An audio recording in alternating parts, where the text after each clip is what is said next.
Welcome to Blood in the Snow Radio, where we give you the latest news and interviews with the best in Canadian genre cinema.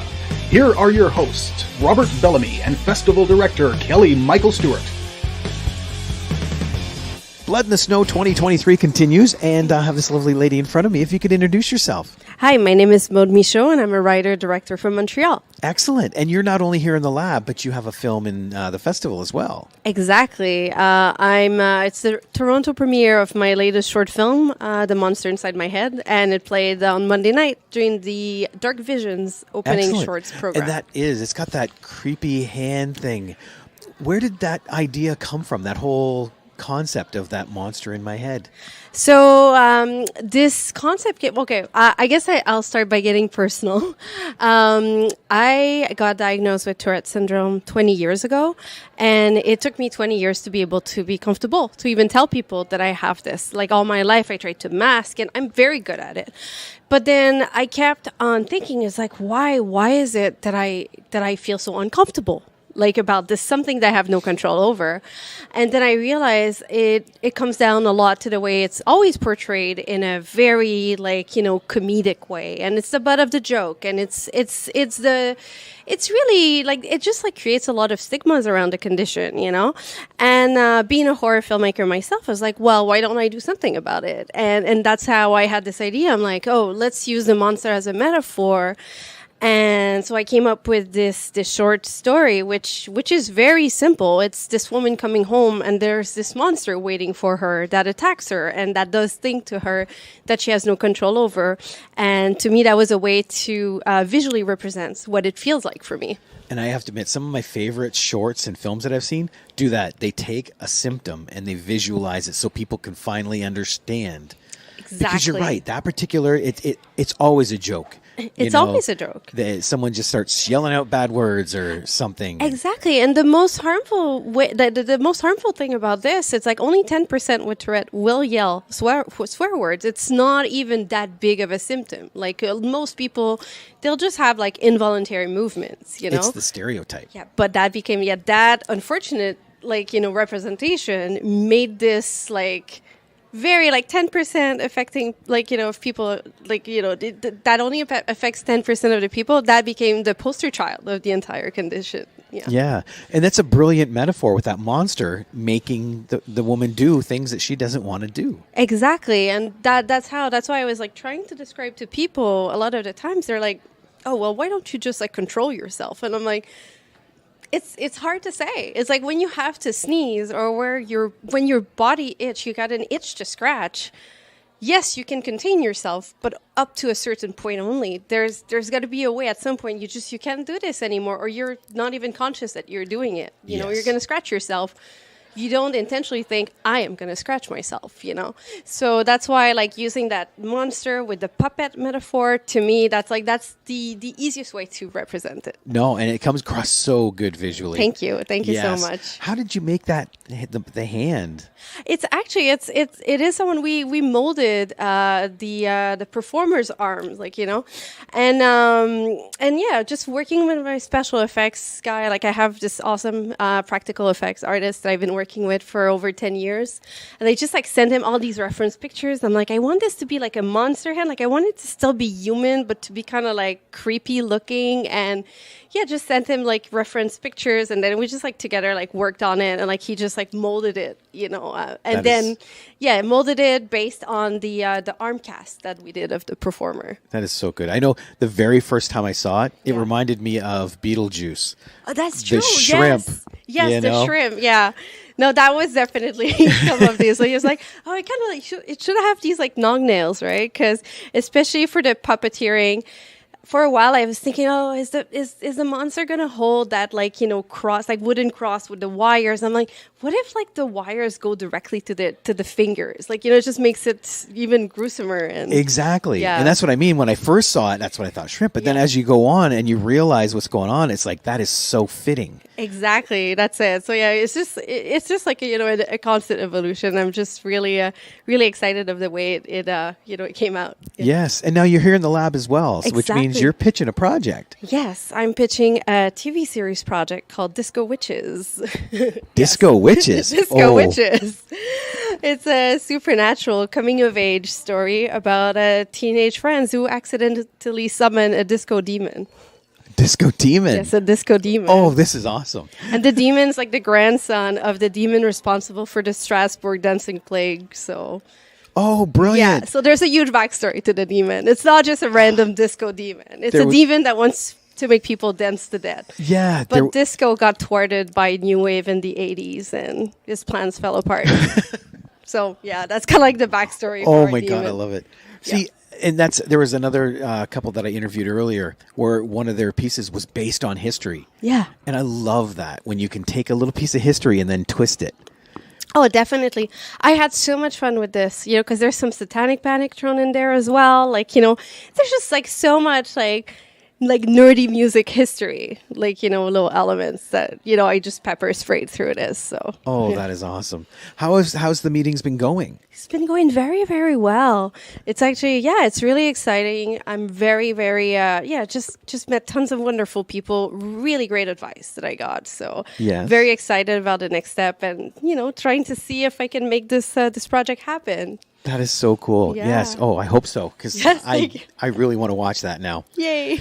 Is this your first time at BITS? It's my second time. I was there actually for the first ever BITS. Oh, really? In 2012, I want to say, or 2011. I can't remember, but... Forever ago. Yeah, I literally remember sending in my short film to Kelly Michael Stewart.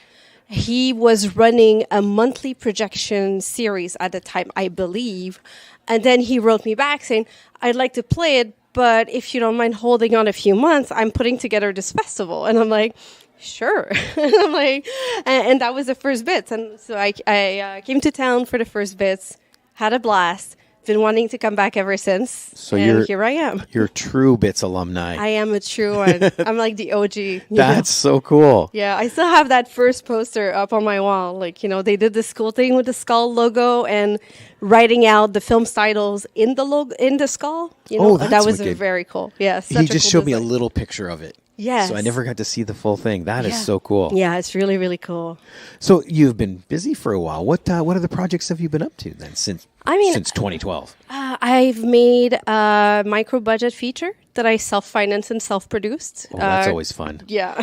It was a great learning experience. Let's just say I was younger back then, and a little bit, I kind of had let's just kind of screw the world attitude, which I realized and ambition pushed you further than you would now. Exactly. now I'm kind of I'm a little wiser.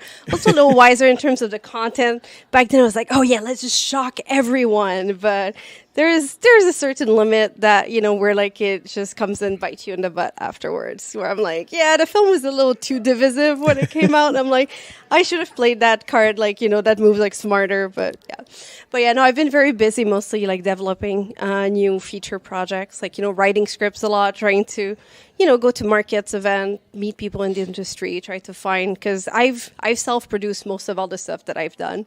Oh, wow. And I'm kind of tired of it. You know? Like I said, I self-produce out of necessity, not because I'm a control freak. I'm just looking for people who, have like-minded people who would like to work on this. And that can add tons of stress. Oh, yes, it does. It does. But yeah, I feel like, especially now after the pandemic, really I had this moment of realization of okay, so what am I doing? What am I waiting for? I keep writing these scripts, but you got to be more proactive, get back behind the camera. So that's how I made Monster Inside My Head, just challenge me back, behind the camera with something very personal. Something that I felt very vulnerable doing, and so far it's been doing good in festivals, and I'm very excited to be back, in fighting form. That is excellent. Yeah. We've had a lot of discussions today about COVID and the pandemic and the switches that went on in people. Totally. No, it did happen, and especially, it's funny because I was actually supposed to film Monster Inside My Head in March 2020 when COVID hit. And I was like, oh, well, I guess this goes on the back burner for a while. So I did. I at first I was like, oh, great, so much time to write. no more pressure to like, just go out to festival. But, I just wrote all that I had to write. And I'm like, okay. I got to the point where last year I'm like, I got to make this film. If I wait for COVID to be over, who knows how long that's going to take, right? It's never going to be officially over. Yeah, we did it like following the protocols, like, just got a really limited crew, did the best we could with what we had, what was possible. And now here I am. Yeah. Excellent. So is there anything you're working on in the future other than Disco Witches, which you have to do? Yes.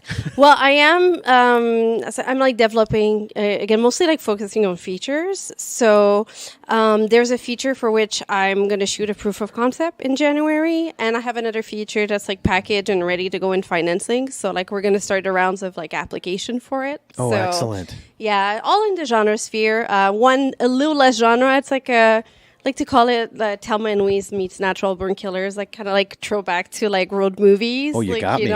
But about true crime and like, it's a very like modern like story, a queer love story. So I'm very excited about that, Oh. And then there's other like more like high concept feature about a serial killing mannequin. Like a store mannequin. Yeah. So that's the one I'm going to shoot the proof of concept for because it feels like people are going to need some convincing that mannequins can be scary. I think they're scary all by themselves. They are. Yeah. Yeah. You walk into a room with a mannequin, you don't know it's there. Oh, yeah. There's like legit this restaurant in Montreal where like, I don't know if that's still there. But before the pandemic, you would walk into the washroom. It's like this like old like Victorian house, like very eclectically decorated. Yeah. And you walk into the big like, bathroom, and then they had a mannequin just standing there in the corner. Yep. I was like, this is the creepiest thing ever. I'm going to McDonald's to go to the exactly. bathroom. I'm like, this is creepy. It's like I'm keeping that mannequin within my like eyesight. There was a restaurant in the States when people started coming out of the pandemic. Yeah. To do social distancing, he put mannequins in certain seats so perfect. People couldn't sit there. Yeah, see that would work 100% for me. No, I'm not sitting next to a mannequin. No, that's it. No, done. Yeah, I have this thing where like inanimate object. Maybe it's because I saw Child's Play when I was way too young. But like dolls and mannequins and all these like inanimate humanoid objects just really creep the hell out of me. And I figure I can't be the only one, so I'll just make a film about it. Yep. Scare a whole new generation. Well, both of those got me. Yeah. Natural Born Killers and Thelma and Louise and Mannequin. Oh, yes, I'm in. Awesome. Well, hopefully they will happen. So here we go, me putting it out in the universe. That's right. If I have anything to say, but I'll help. Thank you. Thank you so much. But yeah, thank you so much for chatting with us. Thanks and yeah, please, anytime you want to come back on, please feel free. Be happy to. Thanks for having me. Thanks.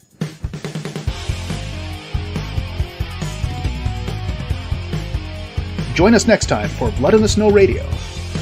Bits Radio is a production of Three Evil Cats Productions in association with the Blood in the Snow Canadian Film Festival. For more information and to listen to other episodes, visit bloodinthesnow.ca and tweet us at BitsFilmFest. Music by Jan Gorman, produced and edited by Kelly Michael Stewart. I am Eduardo Correa.